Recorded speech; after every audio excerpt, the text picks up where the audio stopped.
Welcome to a very special edition of Section 247's The Goal Line Stand. This is officially the end of our 32 and 32 NFL preview series. We've gone beyond the 32 days, but here we are for our 2020 prediction show. Right over there, and we'll get it right at one point. Right over there, Brett Halpern. I am Michael Lipinski, no gimmicks needed, and we are talking our predictions for the National Football League in 2020. For those of you who have joined us, especially you Seattle fans, I love you, on our YouTube prediction series. Here we are. We did our previews. Here's our predictions. This is how it's going to run down. We're going to take a look at the top 25 free agents still available. We are filming this on Wednesday before kickoff, so you should see it in a matter of hours. So hopefully it's all timely. Then we're going to run through the divisions, and then we are going to talk playoffs and the Super Bowl. Playoffs. I should have put that in there. Damn it. Yeah. Way to tell me after the fact. That's okay. So let's get into it. I should let people know the picks. You worked through this. You worked through a spreadsheet, and it was very interesting. And I'm actually going to show the people what it was. I mean, I think the craziness that I went through. Yeah, I think they deserve to see your handiwork. I mean, look at this here. So this is the spreadsheet. You broke it down, man. And I think that's great work by you. Appreciate the effort. And we're going to go off of your predictions. We'll go back and forth.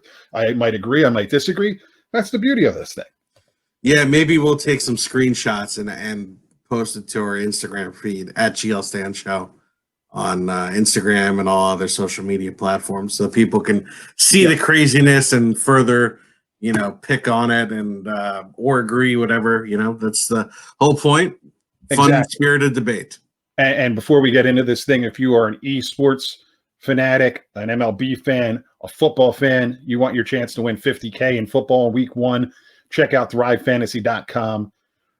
Download the app, deposit $20 or more, use code SEC247, get $20 free, and win some cash. Everyone likes money, and everybody has a price. That's good. I like that. For the $1 million man. All right, let's get into it. We're going to talk free agency before we get started because there are some notable names out there. Yeah. We are going to use the free agent list from NFL Trade Rumors. I thought they did a really, really nice job of compiling said list, and it's worth taking a look at. Yeah, I completely agree. Well, I actually got to wait for it now to come up because it's freezing. So yeah, Well, meanwhile, there was a lot of retirements today, or two. They had Ryan Shazier officially retired, ending his comeback, but. More importantly, we just hope that his continued rehab efforts go the way that they're going. I mean, the fact that he wasn't able to walk and then was able to walk, now he's doing box jumps and deadlifts. He's obviously improving. And then Aqib Talib retired, which I thought was pretty interesting. I did not know that. I did not see that. Yeah, I thought he would come back. Supposedly the Patriots want him. So I wouldn't be shocked if at some point if you don't file the paperwork, you can come back at any point during the year. So it'll be interesting to see if he actually files the paperwork with the league. Talking free agency, let's run down the top 25, kind of take a look at these guys, who's still available, where they may go.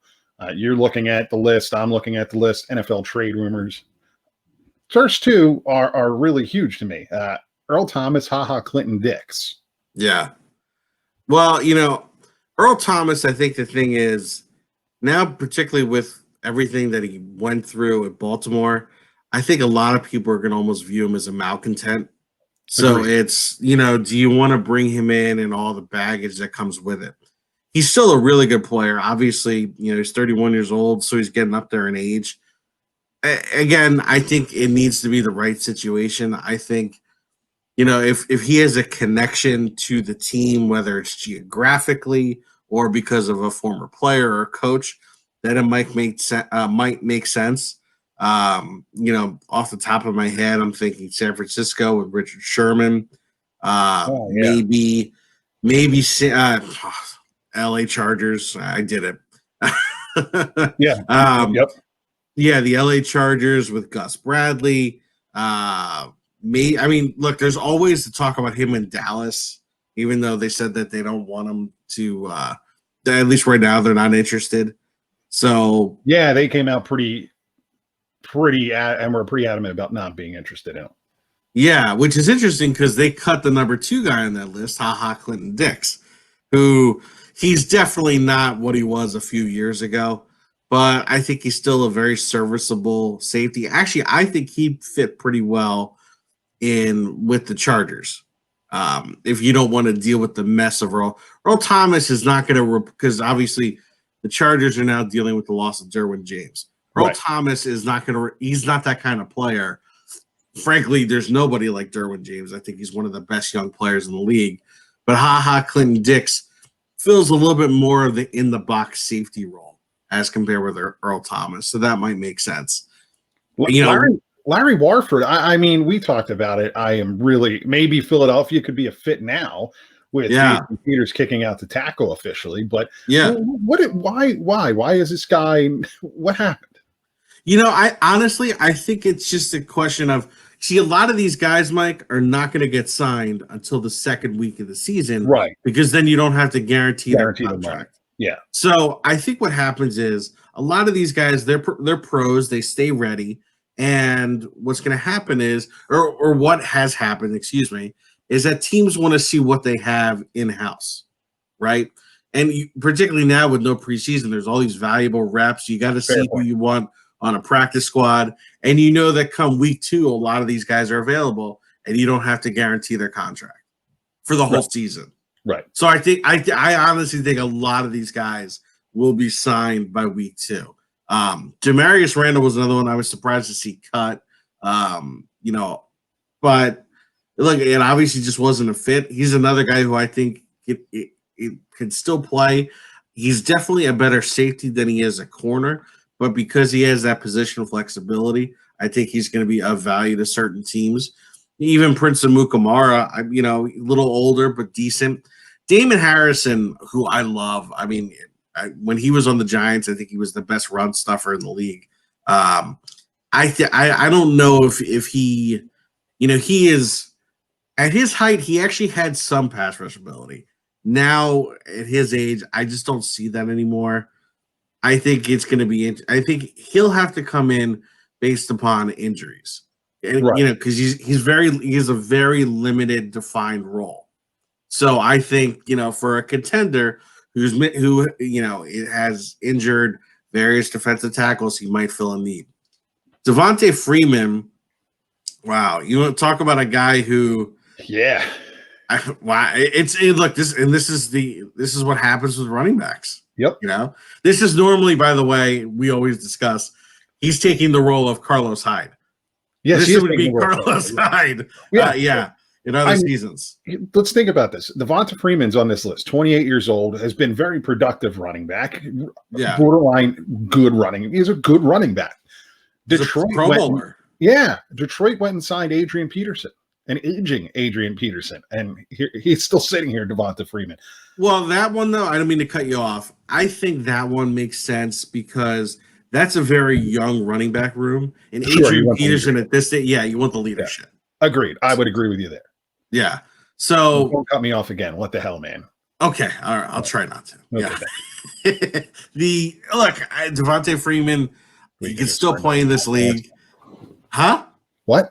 What'd you say? Nothing. Continue. Okay. Yeah. You cut me off now? Yeah. We're having a good time today. Devontae Freeman, I think, is a guy who can easily play in this league. Smart enough. He's good. Not a great guy in the passing game, but he is good with blocking. So I think there's definitely a role for him somewhere. I also like Rashad Jones and Todd Davis. I'm surprised they don't have homes yet. Hey, Todd Davis, a linebacker. Maybe you could go and play with the Philadelphia Eagles. Never mind. They don't care about linebackers. We've been through that. Let's run down 11 through 25. Any names here stand out to you? Cameron Wake is 38 years old. Damn, I didn't realize that. Yeah, and you know who Cameron Wake first started with was the New York Giants. You realize he could have been part of that grouping of defensive linemen rushing the passer.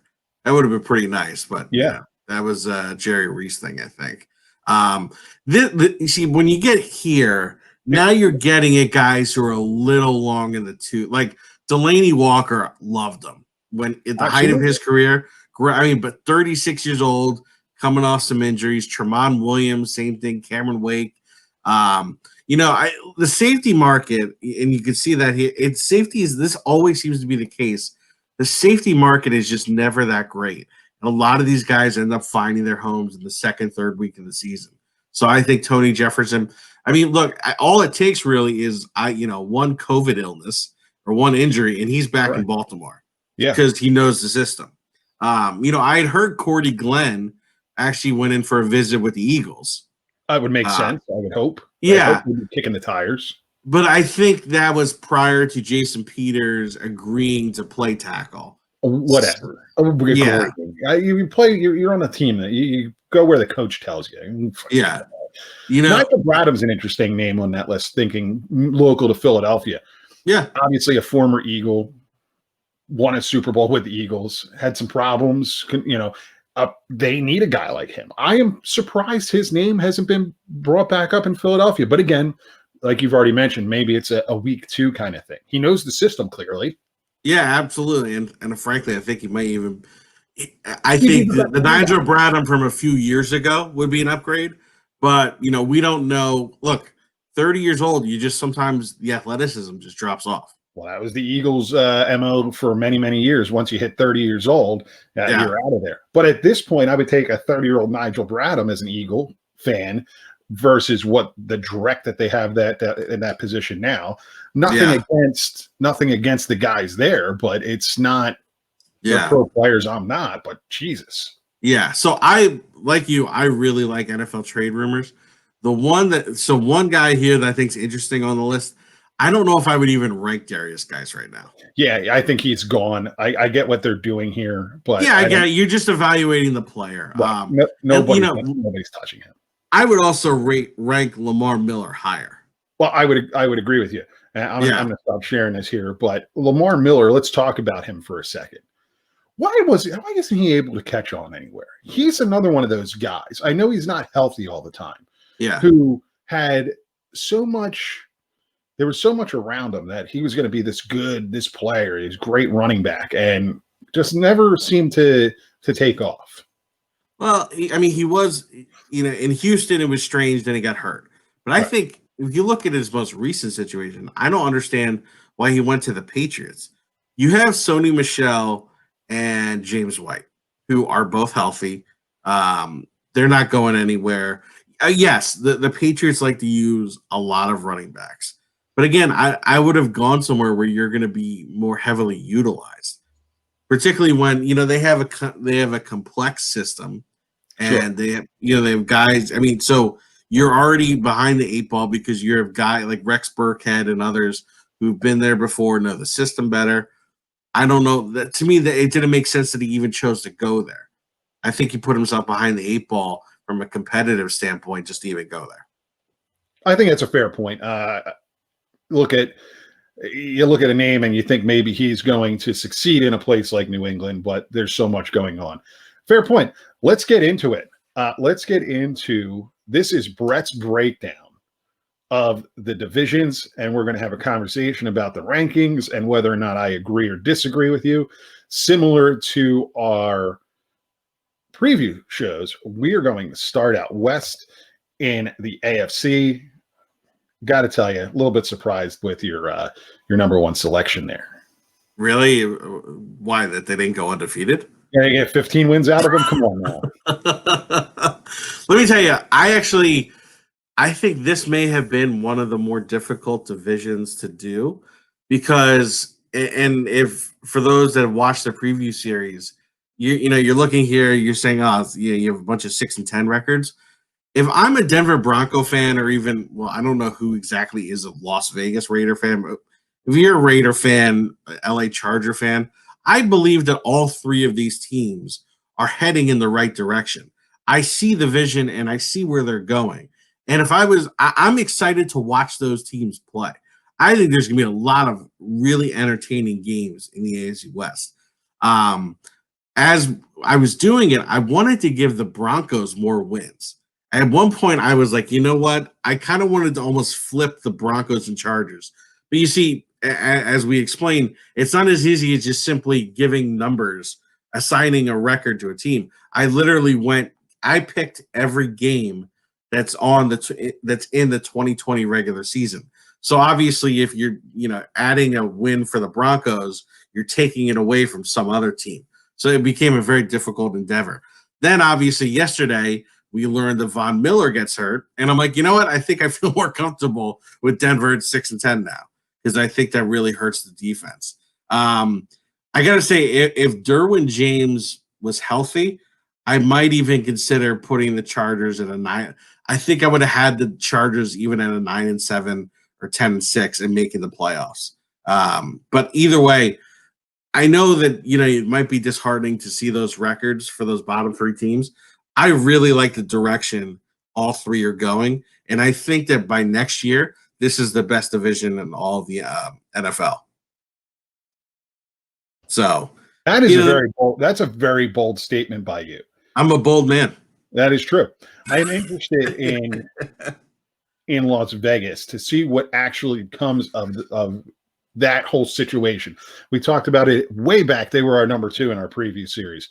The Gruden-Mayock experiment. What happens there? The quarterback situation. It should be entertaining, I would think. Yeah. No, I definitely think it will be. And, we talked about the draft. I mean, particularly the Broncos and the Raiders loaded up on offensive talent and offensive weaponry. And, that's how they're going to compete with the Chiefs. They are going to, it's going to be an arms race, and you're going to see 42-38 games, 38-35, just old school AFC West shootouts. I'm really excited about it. I think it's going to take a little while for them to gel, which is why I have them. But the Raiders and Broncos going 6-10, but they have a lot of pieces in place. And I think it's going to be interesting because 6-10, particularly for the Raiders, obviously you're not making the playoffs. Is that enough to keep Derek Carr around? I don't know, but honestly, I don't know if the issue. The reason the Raiders are 6-10 to me is because the defense isn't great. Right. So it'll be interesting to see at the end of the season whether Derek Carr is a fall guy. Yeah, I think he will be. It's a fair point. I don't think that they're very high on him. I don't think John Gruden is very high on him. I could be completely wrong, but that's my opinion, and I'm going to stick to it. Let's get out of the AFC West. Let's head over to the AFC South. No real surprise. Well, I shouldn't say no real surprises here. I kind of expected more out of the Fighting Bill O'Briens, to be honest with you, in Houston. But I could see 8-8. Yeah. Well, so I will say both this one and then there was another situation, but mainly because in the AFC South, the way I picked the teams, I had to look up all of the different tie-breaking scenarios. It took me about 45 minutes to figure out which team was in first place between the Texans and the Colts. Or excuse me, which team placed higher between the Texans and the Colts. Who? We'll get to it. We'll get to it, and when we get to the playoff prediction, I shouldn't spoil it on and how you got there. But let's run down the rest of the division and your thoughts here. Yeah, look, I really like Tennessee. I think that they finally came into their own in the playoffs.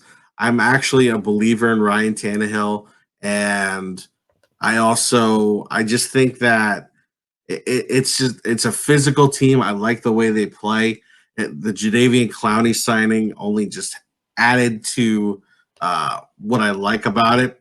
I guess, frankly, the only thing I'm nervous about with Tennessee, and it sucks because coming in, this is a guy who I really like, Isaiah Wilson, their rookie offensive tackle. I think he's now in the COVID reserve list. He's the one who, during training camp, left for the night to go to Tennessee State to a party. I feel like he's like the main threat to the team because he's such a COVID threat. Like the kid needs to grow up, and look, you can, unfortunately, the way this disease works, you could get this, even when you were Anyway, trying, anywhere. but But why it would you get? sounds Why do like you need to he's leave? what I don't know. Look, hey, look, we all have needs, right? And you get a little lonely during training camp. I mean, that's why that one Seahawk guy was trying to. He brought in his girlfriend wearing the coach's gear or whatever. Um, by the way, I was thinking about that. You know what he should have done? He should have had her wear a headset too. That would have been great. I agree The with you. guy from the Seahawks. That would have been Headset. Like I said, walkie-talkie. you need a headset. You need the paper. You need the whole 9 yards. If you're going to do it, you got to do it right. Exactly. Red flag. Going to throw the flag up for a review. Well, if he's a Seahawks, if it was a Seahawks coach, maybe he needs to be chewing gum as well, or she, excuse me. But anyways, we're venturing off course. I really like the Titans' physicality, and I also think I think Houston's going to take a step back from where they were. That was one thing. I do like the Colts, and I do like the Texans. I almost felt like the competitiveness in the division almost held them back in a way, and it sort of just evened out after a while. And I do really view the Texans and Colts on that same level, which is why I had them both at 8-8. I think Phillip Rivers will do well. I just worry about with the Colts. I worry about defensive injuries. I mean, we hear about Kamoko Toure, who they're really anticipating being one of the key pass rushing threats. He has injuries, and that sort of seems to be the story with the Colts defense. So if that Colts defense can't get right, I don't see them taking the next step. Then when we get to the Jaguars, honestly, I was very tempted to go 0-16, but I feel like Minshew will steal one somewhere. And if could Minshew potentially ruin their scenario to get what's his face from Clemson? Trevor Lawrence? Trevor Lawrence. No, because to do that, he's going to have to win several games, and they're doing a good job of literally getting rid of everyone. And then, I mean, they have, I think, like an undrafted free agent is now going to start at running back because Raquel Armstead from Temple is in the COVID. He's on the COVID reserve list.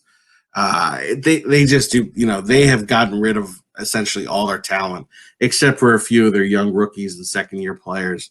I just don't see it with this team. It looks like a team that is just dumping, any talent they had, trying to get as many picks as possible and tanking.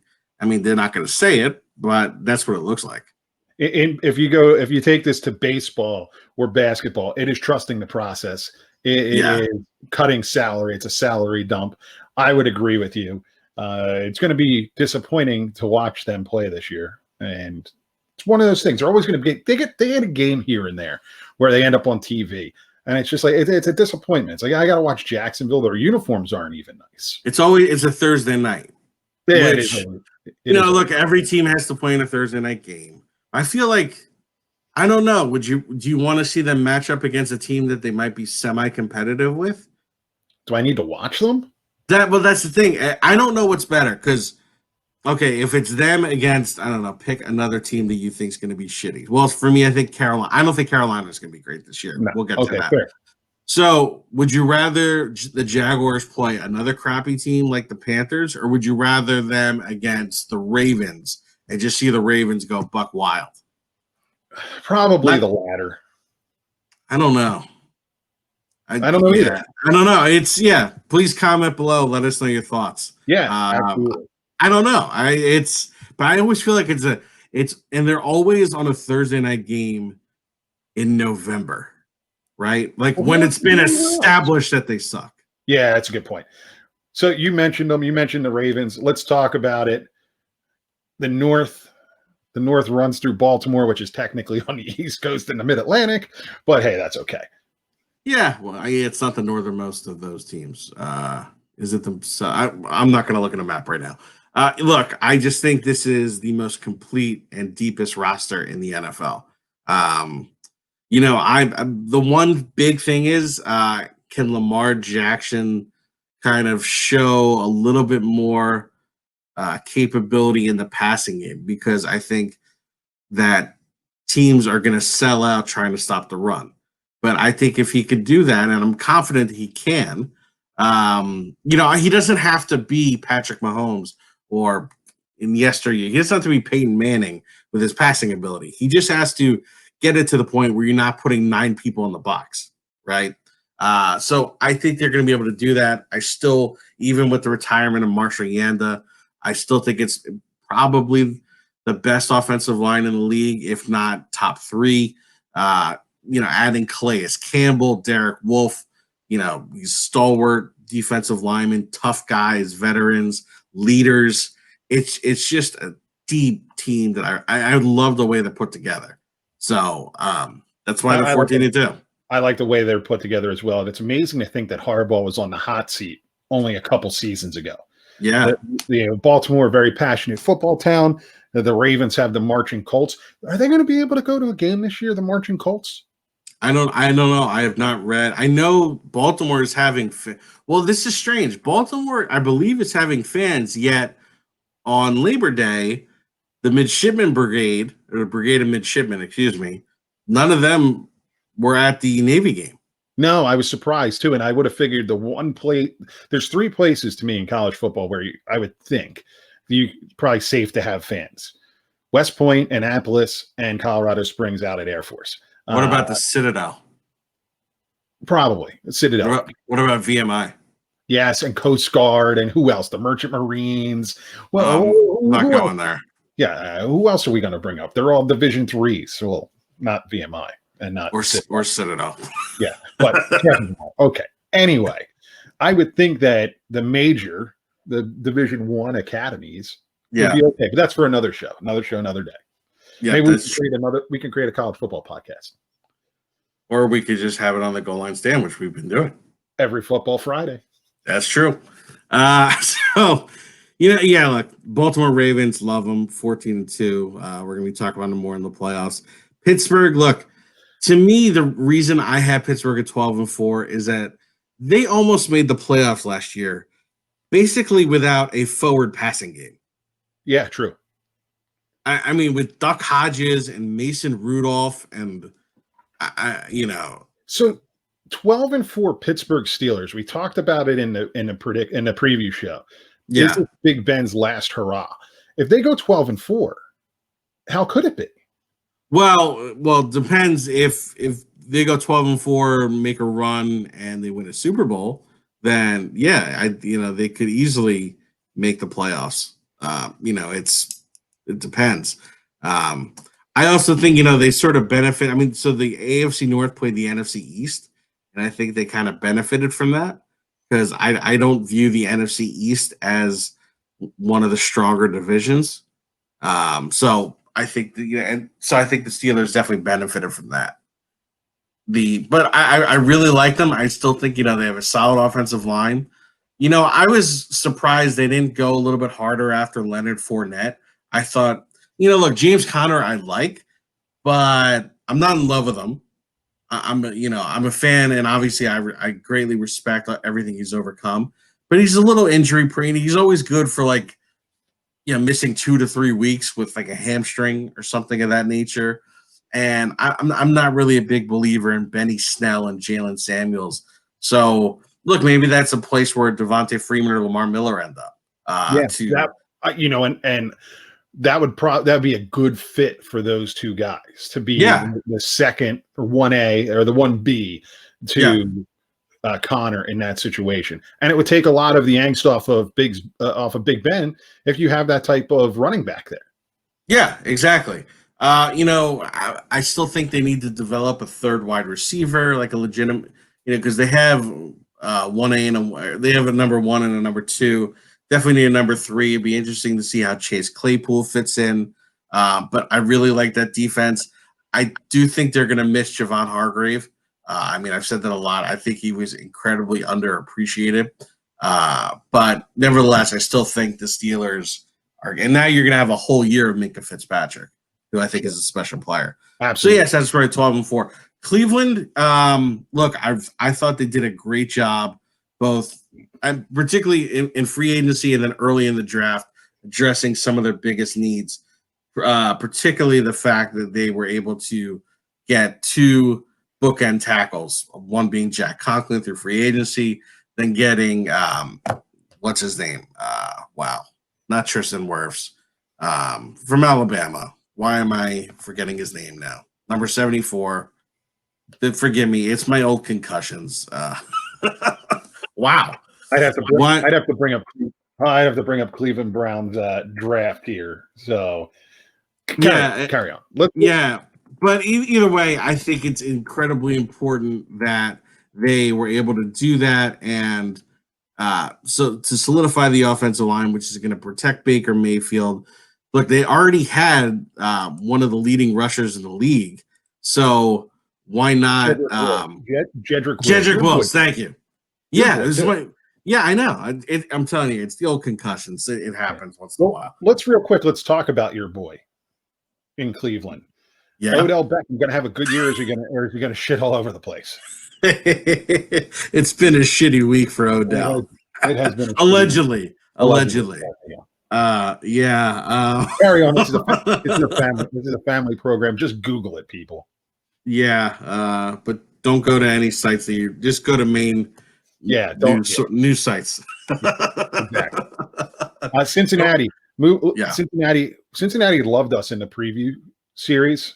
Yes, they're not going to like us very much right now. Cincinnati 3-13. You know what? I think that Cincinnati people are self-aware, and they recognize that it's going to take a little bit of time. I mean, when you're drafting first, it's highly unlikely you're going to end up being 10-6 the next year, right? They need to build the pieces. They need to grow more. I also think they need to create some more weapons. It's weird because AJ Green's coming back, but I don't see him signing a long-term deal after this. No, I would agree with you there. And it's going to be interesting with Joe Burrow because you have a guy who's going to have his professional debut with minimal fans. Like part of the NFL environment is the fans, and everyone can say Death Valley College. I get that, but it's a different environment. It's a different environment going up to the Meadowlands and Philadelphia than it is going to wherever down south. It's just different. There's no one shooting a flare gun across your bow in Philadelphia in Death Valley, and they do it in Philadelphia. It happens. That is true. Football. Long time ago. Look, I didn't bring up snowballs at Santa Claus. We can put that one to bed. Yeah, there were snowballs and what? Of all the things they got to bring up about Eagles fans, the snowballs at Santa Claus. We threw snowballs at Jimmy Johnson too. No one brings that up. Yeah, the Giants fans did it. They hit San Diego game. They hit the guy in the head. They nearly killed him. Yeah, that's true. Must have been an Eagles fan in a Giant outfit. Anyway, or Giants fans have better aim. Fair point. But Giants fans didn't bring a flare gun. Let's get to the AFC East. Yes. This first time in how long? Let's bring it up. Yeah. Wow. Wow. Yeah, well, all I know is I've just pissed off like half my family. I'm the only New York Giant fan in my family. They think the Jets are going to win more than 4 games? Sorry, guys. Well, they're hopeful, I get it. I mean, come on, they haven't won since Super Bowl III. They want to hear some good news. But we'll get to them in a minute. But yes, my second favorite team, the Buffalo Bills. I have winning the division at 10-6. I just think they're the most complete team, and I believe they're incredibly well coached with Sean McDermott. Obviously they had the one opt-out with Star Lotulelei, but I think they'll be able to overcome that. The addition of Stephon Diggs, Josh Allen, another year in the system. I'm a little worried about the running back position. I'm not overly sold on Devin Singletary. And as I mentioned in the preview for the Bills, I wasn't as high on Zach Moss as other people were. And those are the two guys that you're relying upon to be the main running backs. To me, this is a place where one of those running backs we discussed, I think that'd be a great fit. I like their tight end. Dawson Knox, I think, could be a future star tight end. They also have Tyler Kroft, who, when healthy, is a solid tight end, former Rutgers player. I like the offensive line. The defense is stingy. I like them. I I don't think they're a great team, but I think they're good. I think so long as they don't beat themselves, this is a 10-6 team that could win a division. When it comes to the Patriots, I'm not discounting Bill Belichick, and I'm not discounting Cam Newton. And I'm always going to root for the McCourties. The thing is, to me, all of the opt-outs that they had really agreed. took the stinginess away from that defense. Agreed. And to me, I believe that it was this year more so than any other year. You were going to ride that defense to a 9-7, 10-6 year. But when you have all those guys opt out, I'm not a believer right now. I think they're going to give up too many points. And, with Cam Newton, I think it's going to be more of a ball control, run heavy offense. But if you don't have the defense to stop it, what's the difference? So to me, that's why I have them 7. When was the last time they were 7-9? It had to have been like 2000 or 99. Well, didn't they have an off year? Tom Brady got hurt. They won the Super Bowl. Narrows it down. I feel like 2009, 2010. I can look it up, but I feel like there was an off year. Brady got in between like the first run. There was a year where they were 10-6 and missed. Then they were 11-5 and missed. So literally the 2 years that they missed the playoffs, they were 10-6 and 11-5. It's crazy. It's one of the best runs in any sport ever. It just is. Fortunately, Eagles fans and Giant fans can say, it wasn't quite that great because there's 3 Super Bowls that they missed out on. But either way, you have to give them credit. But and look, I think that Bill Belichick will get the most out of this team. But if there's one area that Belichick I don't think he's good at scouting. And good in terms of being a GM, is just not good at acquiring talent, except for a few times with key guys. It's wide receiver. And if you look at his draft history, it's terrible. Look, as much as I'm a fan of Mohamed Sanu, that was a terrible trade last year. Then they end up cutting him. It's like, N'Keal Harry hasn't quite developed yet. I just don't see it. It's just there's too much missing for Bill Belichick to just suddenly turn this team into a contender without Brady. So to answer your question, 5-11 in 2000, 5th in the AFC East. Wow. 11-5, 9-7, 14-2, 14-2, 10-6, 12-4, 16-0, 11-5, 10-6, 14-2, 13-3, 12-4, 12-4, 12-4, 12-4 again, 14-2. 13-3, 11-5, 14-2. Jesus, that's unbelievable. That's unfrickin' believable. I mean, come on. The last honestly, Patriot. You know what, Patriot fans? Seriously, I know a few Patriot fans.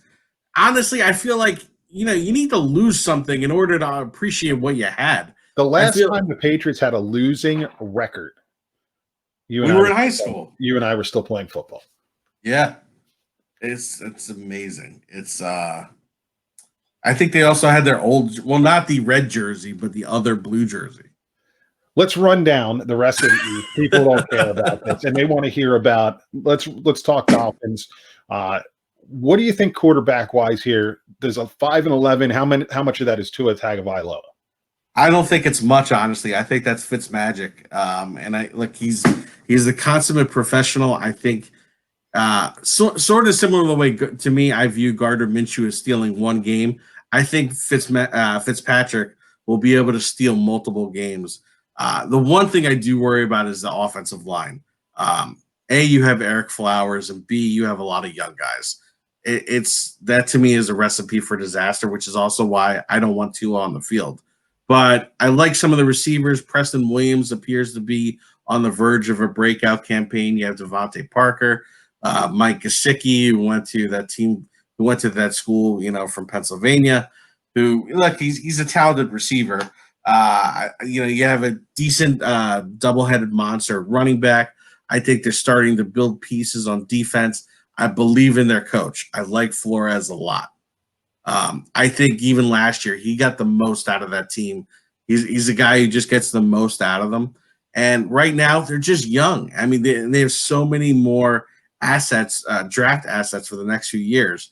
This is a team who I think next year could take a jump, and potentially, if Tua is doing well next year, I think you might see the Miami Dolphins up there, maybe at the top or second with, an 8-8, 9-7 record.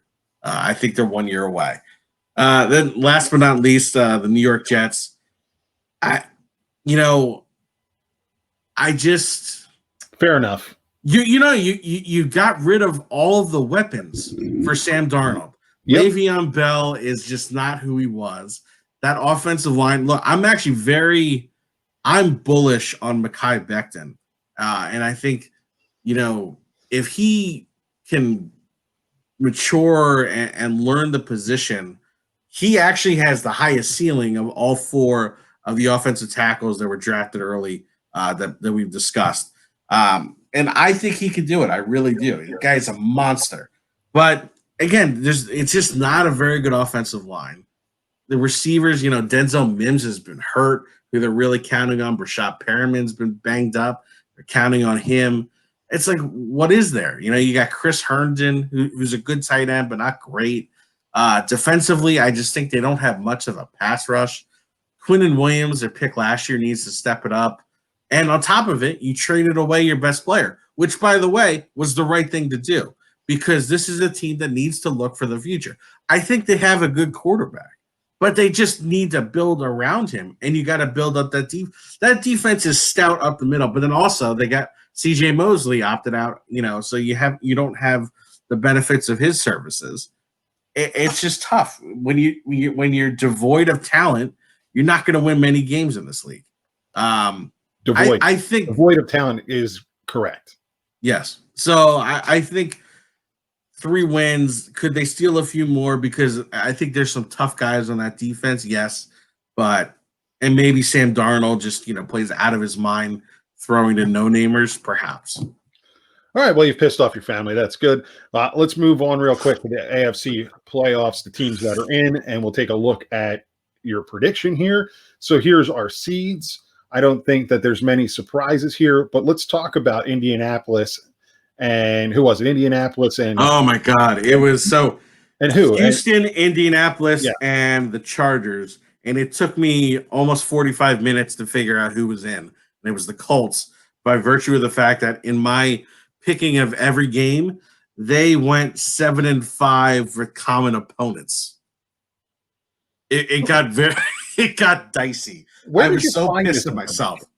Well, if you Google the NFL tie-breaking procedure. Oh, gotcha. And this year is the first year with the extra team, right? Yeah. So I mean, obviously, you just had the conference championship, but I do want to run down what these games would be.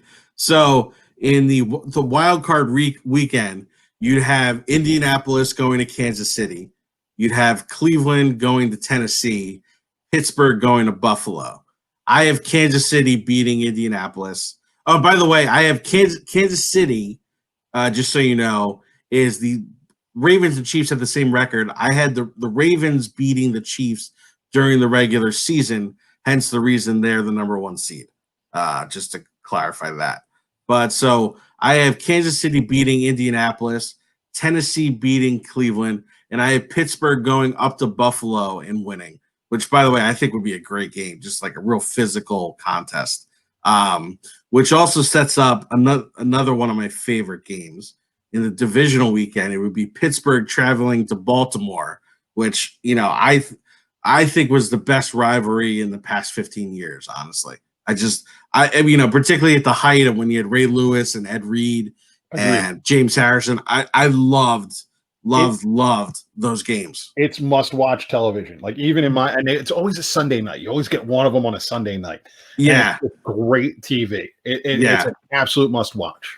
Yeah, and it's a little different now, with different players, or different guys, so to speak. But it's still a great rivalry. Then I have Baltimore winning that game. Then I have Kansas City beating Tennessee, which leads us to the top 2 seeds. I look at the end of the day in the AFC. I think there's some interesting teams. I like Tennessee, but to me, there's just two, blue. If they were to be individual players, they're like 2 blue chip 5-star prospects, and that's the Ravens and the Chiefs. Just two, or to use a car metaphor, it's like this is the Lamborghini and the Ferrari. Like these are just the top dogs. And I think that they're just on for a collision course. Because I think the Ravens really, particularly after the Tennessee, I almost think that Tennessee loss is really good for them to fuel the fire. So am I allowed to tell who wins that game here, Sure. or do I? We already put that there. Yeah. So Baltimore. I didn't see the defeats. Okay, yeah. So it's the No, end of the you day. have to keep it a secret. Okay, yes. Don't tell people. This is the prediction show where I don't provide any predictions. Correct. No, so yeah, in the end of the day, I just think that there's too many good players at too many positions, which is why I like Baltimore over Kansas City. And I just think they're going to be a little hungrier. Interesting. I don't know that I can argue that. I like that thought process. Let's transition here to the National Football Conference, the West. Yeah. Go talk about them.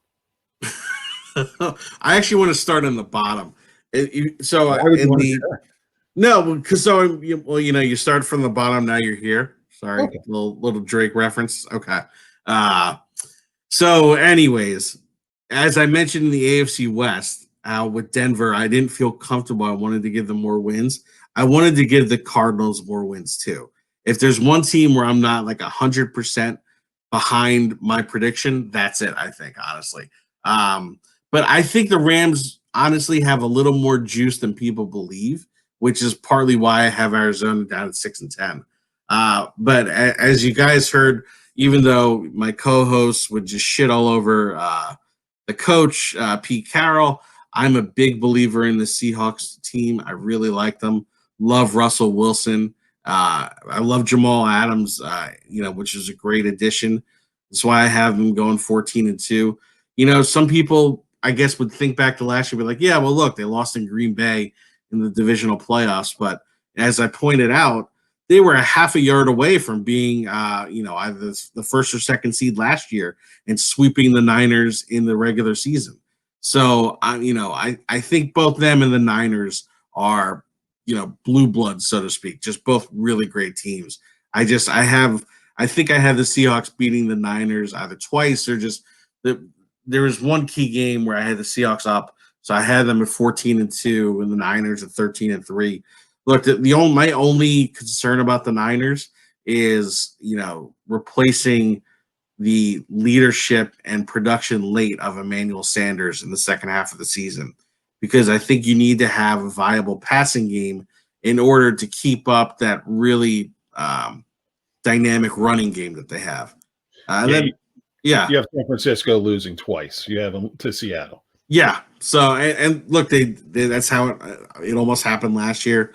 So I have Seattle sweeping them. Cardinals, I just I'm not in love with the offensive line. Some issues on the defense. I think they're still going to figure it out. I think this is a team that by next year can make the playoffs. So that's my bold prediction for them. For next year's show. Yeah. Fair enough. That works for me. I can't really argue many of that. I think at the top, you're going to have it could be a flip. I could see a scenario where there's a flip-flop. Yeah. I'm obviously not high on the Rams. I think the Rams are what you thought they were, and that's a mediocre team. I think a lot of people would have the Rams on the bottom. Really? See, I wouldn't go that far. I think you're looking at maybe I could see a scenario where you get a couple more wins out of Arizona. They could squeak a win here or two maybe, and it could go the other way. But I think the top two are spot on. I don't think there's going to be any question about that. No. Let's progress a little bit northward first. We went south first for the AFC, but I think there's some stuff going on in NFC South that deserves our attention. So let's talk NFC North first and the black and blue division. Okay. So, I had the Minnesota Vikings winning with an 11-5 record. I think they're the most well-rounded team. And I think that they put themselves in a position, even though they traded away Stephon Diggs, they were able to replace him with Justin Jefferson in the draft. To me, the biggest, one of the bigger holes, I believe, is that they had brought in Michael Pierce from the Ravens to replace Linval Joseph, and he opted out. He was actually a high risk opt out, which as we discussed. I mean, I have no issue with. We're just evaluating. So I think that maybe the run defense suffers a bit. I really like Dalvin Cook. I think it's another year for Kirk Cousins in this offense. I think Adam Thielen has a nice bounce back year. You have Kyle Rudolph. You have Irv Smith Jr., who I think in the second year is better acclimated to the NFL. I like that offense. I like that defense a lot. You also brought over Yannick Ngakoue, so the pass rush is going to be more dynamic. You get to the Packers, they just, they didn't surround their Hall of Fame quarterback with weapons. They didn't restock. They didn't reload. And frankly, they didn't really reload on defense. I mean, to their credit, last year they brought in their pass rush with the Smith brothers, Preston and they're not brothers. Preston Smith and Zadarius Smith. And they generated almost, I think, like 30 sacks combined. So great, you have them, but then you were exposed by the Niners up front. You didn't bring anything in. Frankly, you got rid of your best run stuffing linebacker in Blake Martinez, who's now with the Giants. And I'm not saying he's an all-pro by any stretch, but nevertheless, what did you add? Then what did you do in the draft? All right, look, Jordan Love may pay off for you down the road, but you still have a window to win now. And it's not like you had multiple picks in the first round. This was your lone pick. And then in the second round, when you already had two good running backs, you drafted another running back. But why not draft another receiver? This team does not have receivers aside from Devontae Adams, who's a special talent. I just don't get it, and I don't like it. And I think Rodgers is going to take a step back. And I think if he starts getting angry and pissed off, I think his play will go down even more. Some of those guys along the offensive line are getting a little older. Even Bakhtiari, who's a really good left tackle. I'm not in love with the team anymore. And I think they fallen. They won a lot of close games last year to get to 13-3. It was like the most ho-hum 13-3 team ever. And I think they fall back to earth. It really was. Yeah. Like when looking back at it when we were doing the preview, I said, "Oh my God, they were 13-3." Yeah. You could have told me they were 8-8, 6-10. I would have been like, "Yeah, sure, sounds right."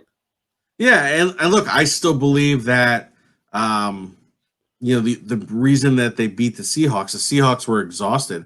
The Seahawks had played that super close game against the Niners in the season finale. Then they had played Philly, and that was a physical game. And then they had to go to Seattle. Okay, I know. And Pete Carroll chews gum and chose to run the ball or pass the ball. I get it. I wasn't bringing that up anymore. The Seahawks fans told me to leave it alone. I'm leaving it alone. But in that tone, the tone in and of itself carries with it those comments. Yeah. Seahawks fans, I'm looking out for you. But so I'm not a Packers believer. They're 9-7. I don't love them. Chicago, it all comes down to the quarterbacks. The fact that Nick Foles couldn't beat out Trubisky, which I'm frankly not shocked about because I didn't think it was a good marriage. I didn't think it was a good fit. I don't believe in either of them there. I believe in Nick Foles in certain situations with certain teams. Absolutely. This is not one of them. If you walk Nick Foles into Indianapolis, I think he's a better quarterback than he is in Chicago. Yes, absolutely. And David Montgomery is a little dinged.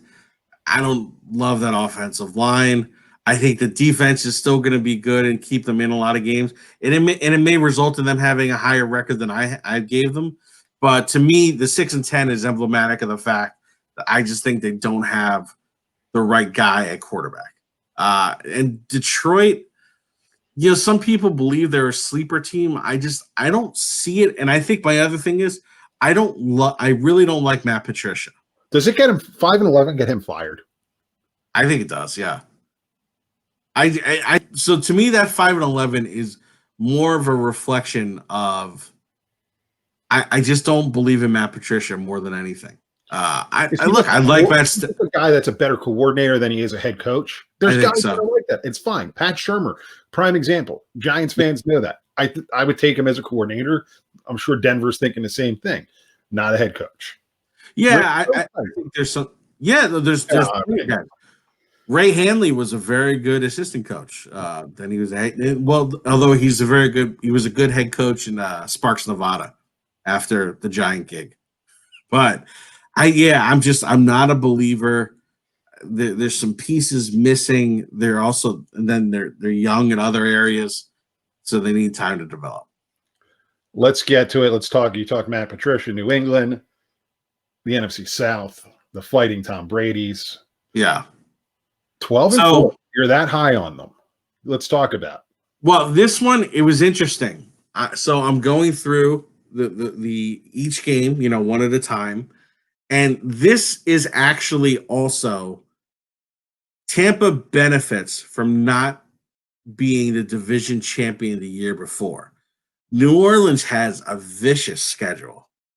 And so they have to play division winners, whereas Tampa, for 2 of those games, only has to play, I guess, the third-ranked team in the division. And that, honestly, if you look at my wins and losses, that is the key difference between the 2 teams. I'd have to figure out exactly who it was, but I think it's, so it would be the East and New Orleans has Philly, where Tampa Bay has the Giants, right? And I have New Orleans losing to Philly, and I have Tampa beating the Giants. And then out west, New Orleans has San Francisco, and Tampa has either Arizona or the Rams. Has the Rams. So to me, it was sort of a product of the scheduling where Tampa Bay just has the better record. I actually think I like the Saints a little bit more, but I'm not as incredibly high on the Saints as everyone else. I think that I don't know what it is. Maybe it's just Breeze getting older. I thought when they had Mark Ingram and Alvin Kamara, I thought that was a dynamic 1-2 punch. I don't know if Kamara, Latavius Murray is the same. It's just not. Right. Emmanuel Sanders coming on is huge. And again, going back to the Bucs, I think you have a great passing offense now. Brady's going to be able to chuck it to Evans and Goodwin and Gronk and OJ Howard. And, heck, their third tight end's really good, Cameron Brate and Adam Humphries. They don't have Adam Humphries anymore. But it's a really talented offense. And then you also just had Leonard Fournette. So if you get up on people, now you can pound it. You were able to draft a really talented tackle in Tristan Wirfs. You got Antoine Winfield now in the defensive backfield.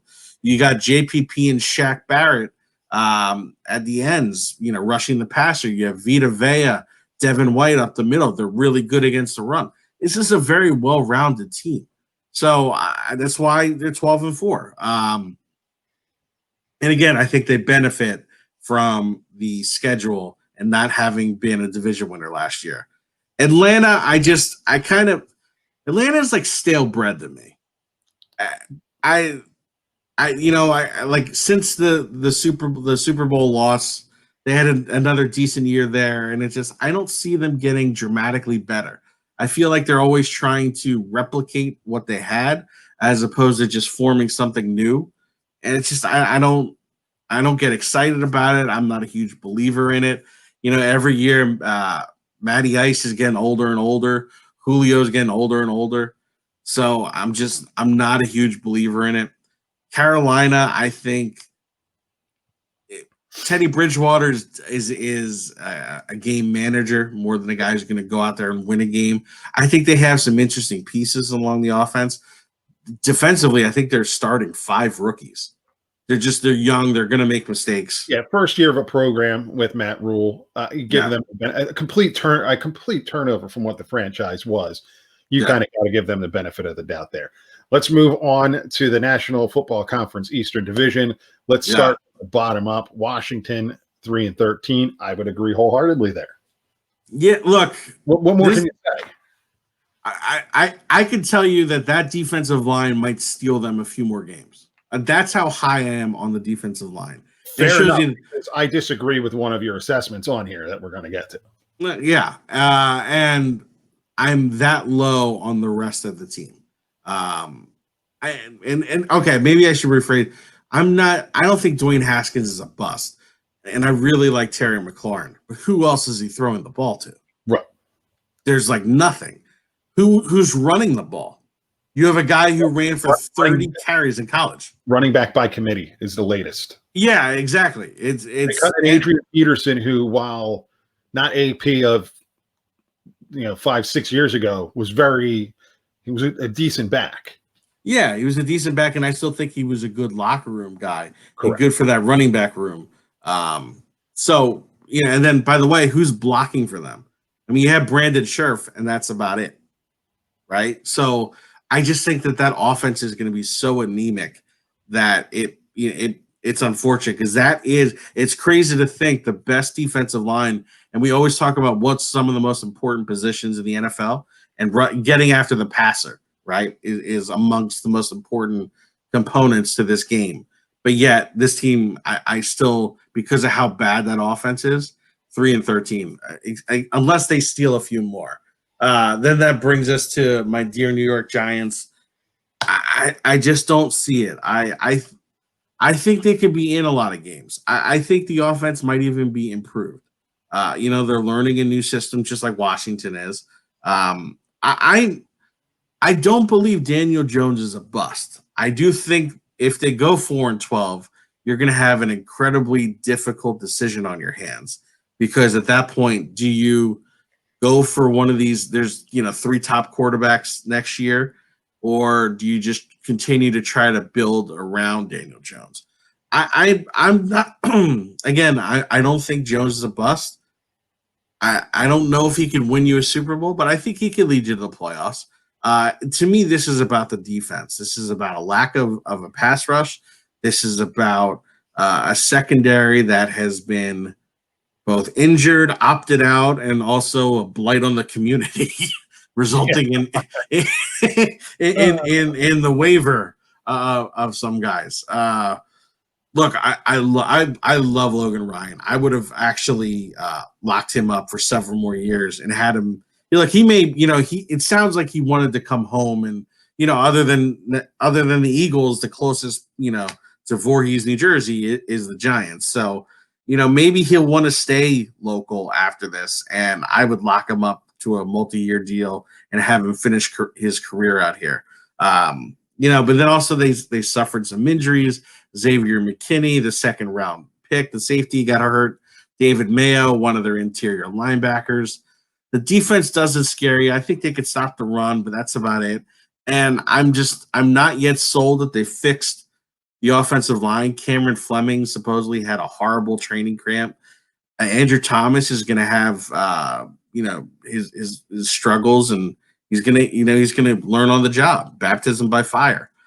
So it's going to be tough. I think they'll use Saquon Barkley better, but again, and also it's a tough schedule. So when I was going through, I'm like, I almost kind of wanted to give them 6 or 7. I couldn't find the games to give them the 6 or 7 wins. So that's why they're 4-12. So I guess give me your 9-7 on the Eagles, and then I want to give you my rebuttal. What? So do you want me to tell you which games I have them winning? No, you have the Eagles at 9 wins, 7 losses. What's your thought process here? So my thought process is other than they win 9 games. I like Carson Wentz. I think he, when healthy, is one of the better quarterbacks in this league. I think that you're going to have I don't know who yet, but at least to start the year, I do think you have more. You have to have a better receiving core than you did at the end of last season, right? You have the offensive line clearly is a problem, but I think you can offset some of that with either the running game or quick passes. You probably have the best. It's either the Eagles or Tampa Bay in terms of the best tight end group in the league, with Ertz and Goddard. I mean, that's a great 1-2 punch. And that could substitute for a running game if the line is struggling. I really, even though he's banged up right now, when he gets in to the lineup, I think Javon Hargrave is going to be a huge addition, particularly against the run. And I think it'll mask some of the issues you have at linebacker. I also think the Darius Slay addition is really good because he's a definite upgrade over Ronald Darby. You're going to miss Malcolm Jenkins. You're going to miss the leadership and the play on the field.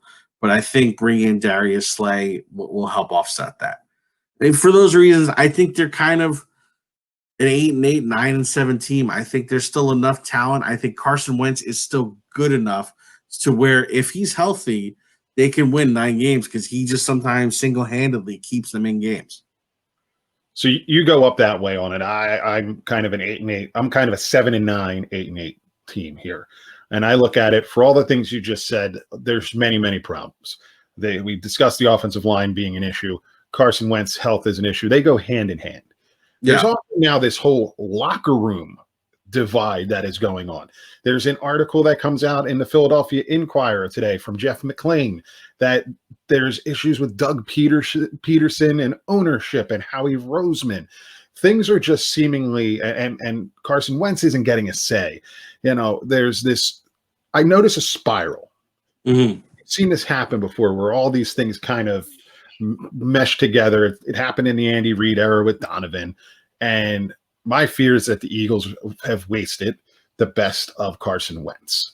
And there's just so much going on. There's so many unknowns. The defense I am not high on at all. We talked about that. The linebacking core is atrocious. The defensive line, if they get healthy, but there's all these ifs. I see a scenario where we're talking 7 or 8 wins, no playoffs. I don't think they're a playoff team. And I hope I'm wrong. I mean, look, everything you said makes sense. It is amazing how the honeymoon is definitely over. It seems like there's a lot of infighting. And that's the thing with Doug Peterson. What happened here is my question, especially with this McClain piece that came out. We can discuss it more on our return episode of the Goal Line Stand, but there's something going on in Philadelphia. There's a leadership problem, and if it rears its ugly head this year, it could get real nasty real quick. Yeah. So I guess my point with that would be, to me, if the Eagles are not 9-7, I think they bottom out. I don't see them going 7-9, and that was also in the back of my head when I was doing these picks. Because look, obviously, just by growing up, you're an Eagles fan, I'm a Giant fan, but we've grown up watching each other's teams. We lived in the Delaware Valley. I know the Eagles well. To me, I don't see a scenario where they're still hanging around the pack, but don't make the playoffs. Like, to me, if they're not going to make the playoffs, like if they're going to go down, they're going to go down, and they're going to end up being like 5-11. Hey, get a good draft pick out of it that will be cut in a year or two. Let's move on to the Cowboys, 10-6, winning the division. Fair scenario. I don't want to say that, but I see it. I view that almost as a product of them just sort of being the best of slop. Yeah, I agree with you. It's kind of the reverse of last year. Someone has to win. Yeah, and look, I like Dak Prescott. I don't love him. Even if his number, some people use some different statistics to point out how he is better than Carson Wentz. I believe Carson Wentz is the superior football player. That's just hands down. That is my take. You have Ezekiel Elliott, who is one of the top backs. You still have a very good offensive line, even though it isn't quite what it was. You added CeeDee Lamb, who should really round out that receiving core, and now you have a very balanced offense. I even like their tight end Jarwin. I think he's going to be a good receiving threat. It's going to be interesting to see on defense the additions they made. I think the additions they made to the defensive tackle rotation make them stouter, which they definitely needed. And then it's going to be interesting to see how these defensive ends pair up with DeMarcus Lawrence. I mean, they extended Randy Gregory. Does that mean he's kind of calmed down and on the straight and narrow? Is Aldon Smith a viable edge rusher now? You still have Tyrone Crawford. I don't think Byron Jones was that much of a departure, a huge departure. I do worry about Leighton Vander Esch's health. Absolutely. I love Jalen Smith's game. Really good player. So I just think they're the best of the slop. Fair enough. Let's get to the NFC playoffs and take a look at this thing. You have the Eagles sneaking in as a 7. Obviously, Dallas up there as the 4, winning the division. Yeah. Let's run it down. Yeah. So the wild card weekend actually would produce, to me, a classic rivalry and a classic game. But first, Philly would end up going to Tampa Bay. I have Tampa Bay winning that game. Then you would, in this scenario, you'd have New Orleans going back to Minnesota, and those two teams playing again for the 3rd straight year, the site of the Minnesota Miracle. I think that's great storytelling, right? I have New Orleans beating Minnesota. Then you have San Francisco, because even though they were 13-3, did not win the division, having to go to Dallas. So that's an old school rivalry. We saw that a lot in the 90s and even back in the 80s. So I have San Francisco beating Dallas. In the divisional weekend, I have New Orleans traveling to Seattle, with Seattle beating them. And then I have San Francisco going to Tampa Bay and defeating the Buccaneers and ending the dream of the host city playing in the Super Bowl, even though this year really wouldn't even matter. Then I have, as you can see, I actually have San Francisco getting the last laugh and beating Seattle. The end of the day, I think Seattle, I like the team. I like what's going on. There's something about the physicality of San Francisco, and I think Seattle lost a little bit of that. I know some of the Seattle fans who were watching took issue with the fact that I didn't like that they got rid of guys like Jermaine Ifedi and DJ Fluker. To me, yeah, Ifedi had slow feet, maybe a liability in pass blocking, but it was physical, set a tone. The guys you replaced are not as physical, and I will always choose the more physical team come playoff time when you have a real smash mouth thing like that. With smash mouth, contest. Once again, you're on mute, buddy.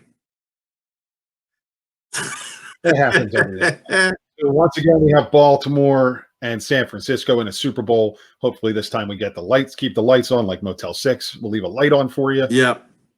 Drum roll, please. This is your prediction. Super Bowl champions. Do the thing. I have the Baltimore Ravens defeating the San Francisco 49ers 27-24. The MVP being Mark Ingram. I would love this game. This is two heavyweights just going at it, just in an absolute slugfest. And I think they're two of the most complete teams, two of the most physical teams. Obviously, I think Kansas City is the fastest team, but these two teams are almost as fast. But I think it was going to take a strong running effort. And, I thought it was too obvious to pick Lamar Jackson as the MVP. So I wanted to go a little round. I was thinking, maybe do I go J.K. Dobbins? But to me, if Baltimore is winning a game, they're going to run the ball. And to me, I still think Mark Ingram is the tone setter for that rushing game.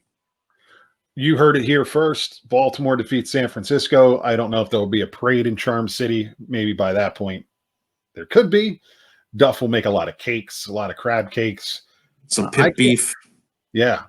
I don't necessarily disagree with you. I can agree with that prediction. I like Baltimore big time out of the AFC.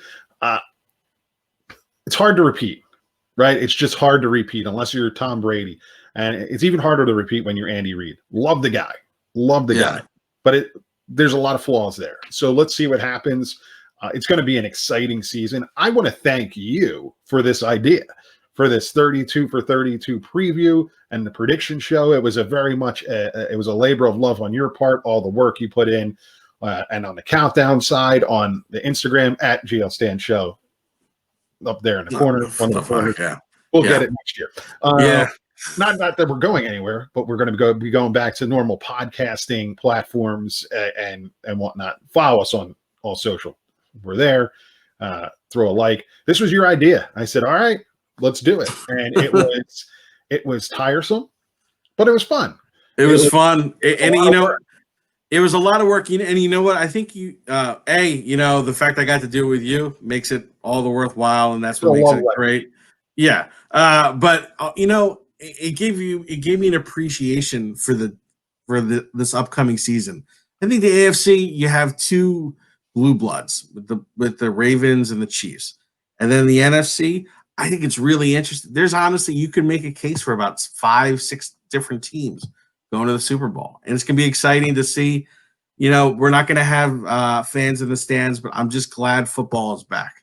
It's a Absolutely. sport. It's a sport we love, and it means a lot to us, and it means a lot to a lot of people. And I'm glad that the players took it seriously enough that it looks like we're going to have it.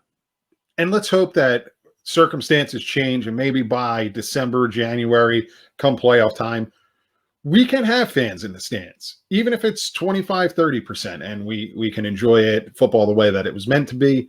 Uh, you enjoyed this year program. Subscribe. We're going to be doing a lot more stuff on YouTube. Follow us on Facebook, Instagram, and Twitter at GL Stand Show. I'm Mike. That's Brett. This has been our prediction show as part of our 32 for 32 preview series. I'm going to go get a coffee and go to bed.